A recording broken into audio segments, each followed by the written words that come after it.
L'approche que vous me décrivez, bon, la concurrence, la valeur élevée en coût de l'information détenue, les contraintes légales ou d'urbanisation de l'information,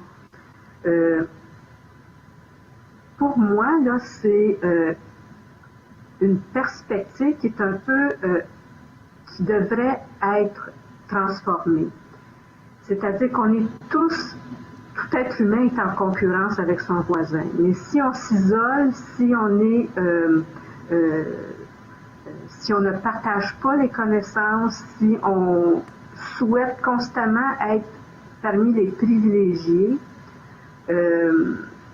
c'est une position qui va peut-être, en tout cas je le souhaite, être une position qui va être de moins en moins utilisée. C'est-à-dire qu'on voit surgir avec un accompagnement en réseau où les pairs, où il y a de l'entraide entre pairs, même s'il y a concurrence, même si on traite de l'information qui est souvent confidentielle ou secrète,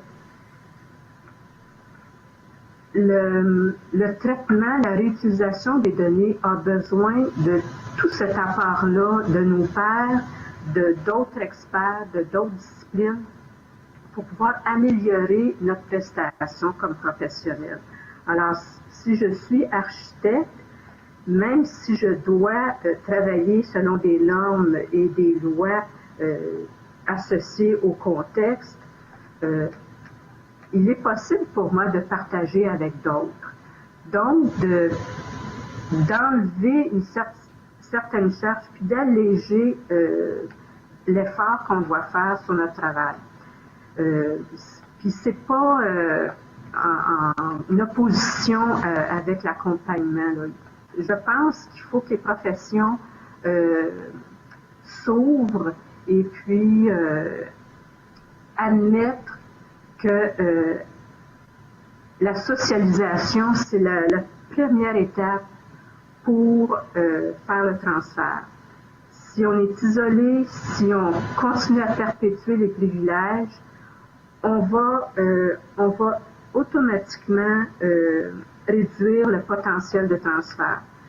Donc, est-ce que c'est quand même peut-être une position qu'on peut accepter, mais il faut se questionner sur ce positionnement-là au niveau professionnel.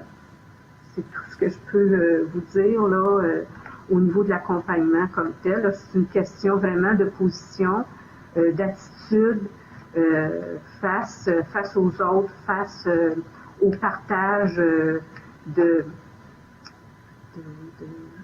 l'exclusivité d'une connaissance. Je pourrais parler de cette façon-là.